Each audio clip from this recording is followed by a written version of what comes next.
Typical Land Rover fashion, the alternator's died.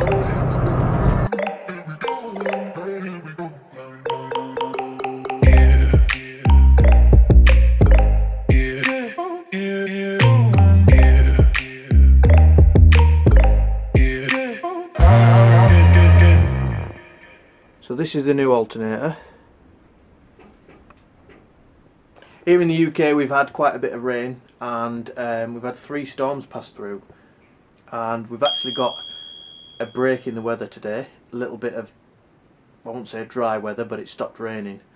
So I'm going to finish my brew and we're going to get this alternator fit. It's a gloomy old day today. Then got to pop the bonnet first.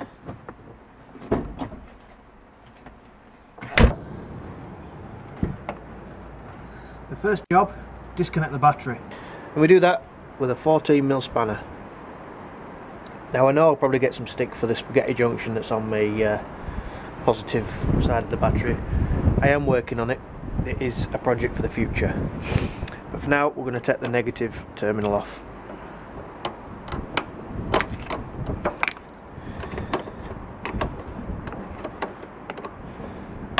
Just loosen it off and then lift it up. Pop that like that. Now for most normal cars an alternator change would be a pain, but it's just down here. You can just see it, just here. It's pretty easy. There's a couple of bolts and then that's about it. So what I might do is I might take this tube off, intercooler tube, disconnect the belt, and then we'll go around the back and we'll disconnect these wires. And it's just a case of removing a bolt top and bottom, and out it comes.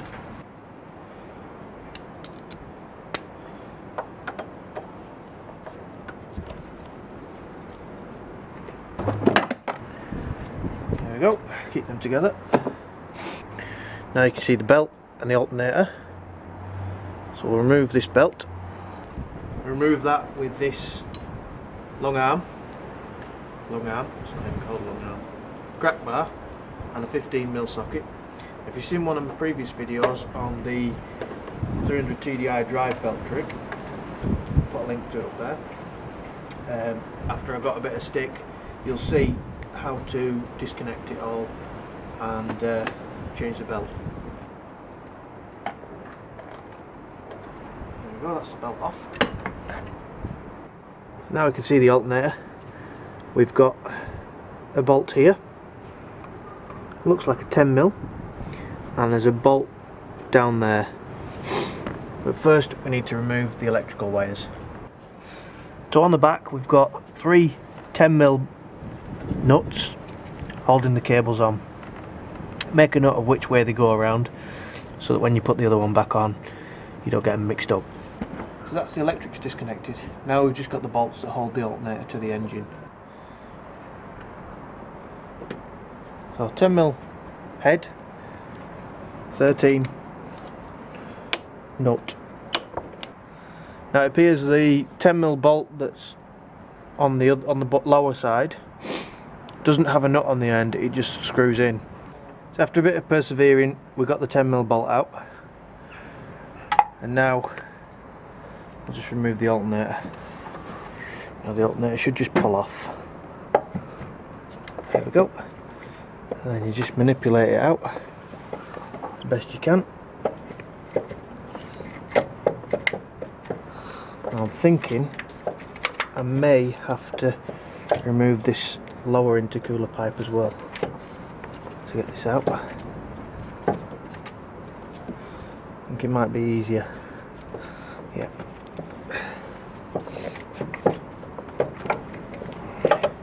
So I'll just pop that back on. Just pop that back on there for now. Now we're going to remove this lower intercooler pipe. It's just a case of 2 Jubilee clips and it should slot out. Try not to drop them all. There we go. I'm going to take this opportunity to give it a good clean while it's off the car. Quite a bit of oil as well, which is caused by this. What I need to do is fit an oil catch can in here, because the oil's coming out of the head into the inlet, and then it's getting blasted through the turbo and into the intercooler. So now the intercooler pipe's off, we should be able to just withdraw the alternator. Everything else is disconnected. Or you could just drop it. Just drop it on the chassis, you know. Throw it away. Doesn't matter, does it? Now that the intercooler pipe's been removed, we can now withdraw the alternator round the back. Be careful because it's quite heavy.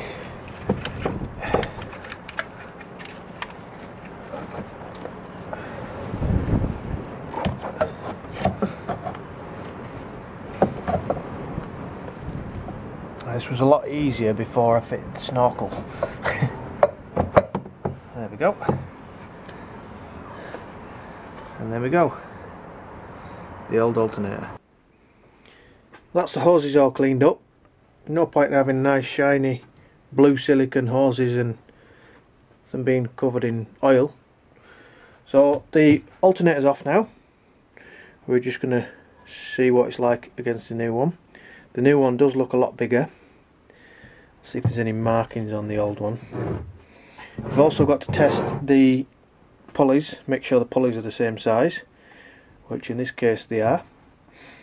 Well, let's see if we can find some markings. Here we are. 100 amp. Now this one is actually 120 amp. Well, there's no sticker on it that says so. But as you can see, it's a bit bigger. So just put that back on, same way it came off. Now in the Haynes manual says that the alternator mountings are, when it focuses, come on, 25 Newton meters for the alternator mountings. So I'm going to give these bolts a quick clean up on the wire wheel.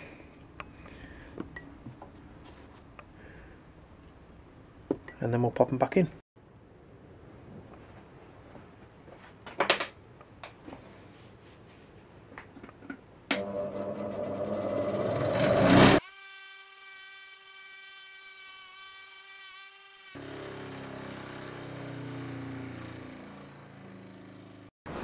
Typical UK fashion, raining. So we're going to get this fit. I'm going to put a little smear of copper grease on these just to stop them seizing up in the future.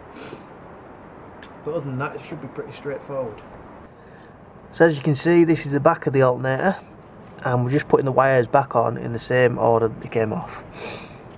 So this one went on there, that one went on there, with that one on top. Just screw that nut on like that, and then this one clipped on there like that,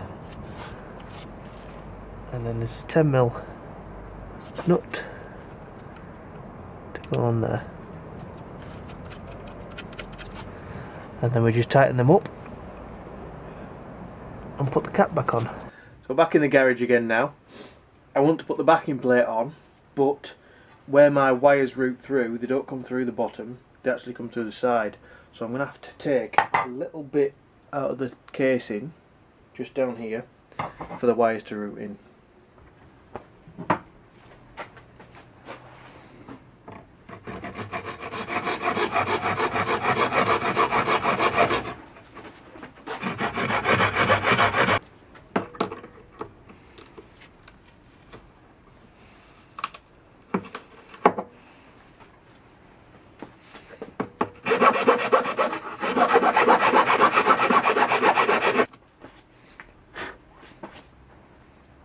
There we go.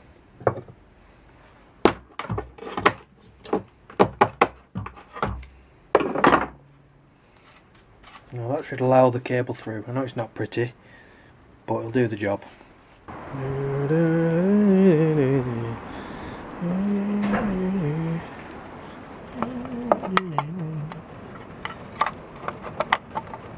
Lovely. That's it.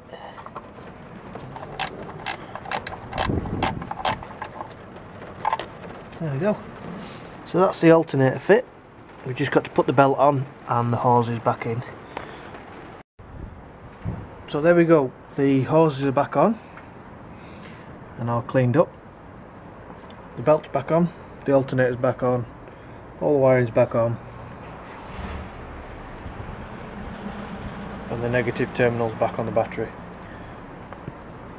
So we're going to start it up now and see if it works.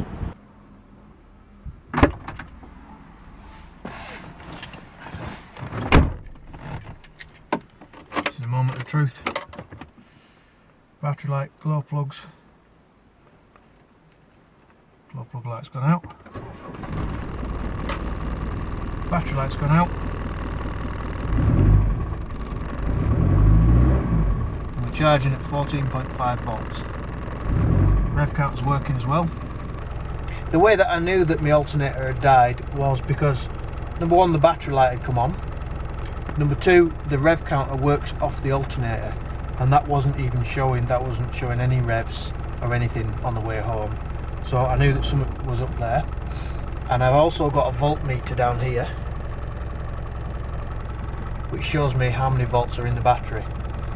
Now, when the car's turned off, the battery will be at 12 volts, but the alternator charges it to 14, just over 14 volts. So if it's not at 14 volts when you're driving, that means your alternator is not charging, which means it's an issue. Now it's changed, we're back up and running. With my old one, I'm going to strip it down and I'm going to fix what was wrong with it, and I'm going to keep it for a spare, because now that these Discoveries are getting older, they're getting a bit more rare, parts are getting a bit harder to find for them, and I'd like to keep a bit of an arsenal of parts for it. So the next job, I'm going to put the amber indicators back in. It's a 2-minute job, so we'll quickly fly through that while it's stopped raining for a little bit. So to remove these indicators, I've got to take the grills off the bull bar, take them off first. Then it's just a case of, in here, there's a little spring, you pop that out and then disconnect them, pop the new one back in, spring back on, job done. Can be a little bit fiddly. There we go, so that's the grill removed.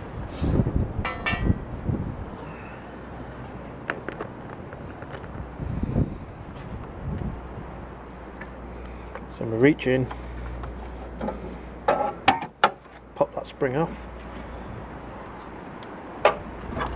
headlight then comes out, and you just pull that tab back and it clips off like that. The amber one,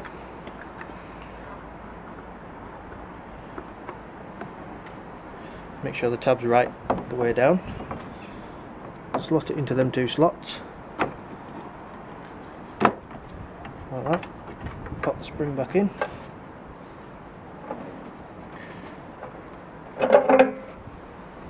and that's it. And that's all you have to do. Simple as that.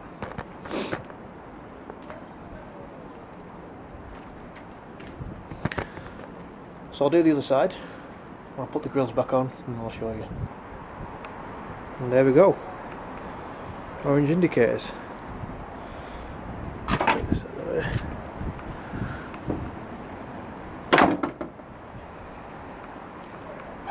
Yeah, I think they look miles better. So I know it's been a bit of a mishmash video, alternator indicators, but if you found it helpful or if you've enjoyed it, whatever you thought of it, leave a note in the comments. Like it if you want, share it if you can. Thanks for watching. We'll see you next time.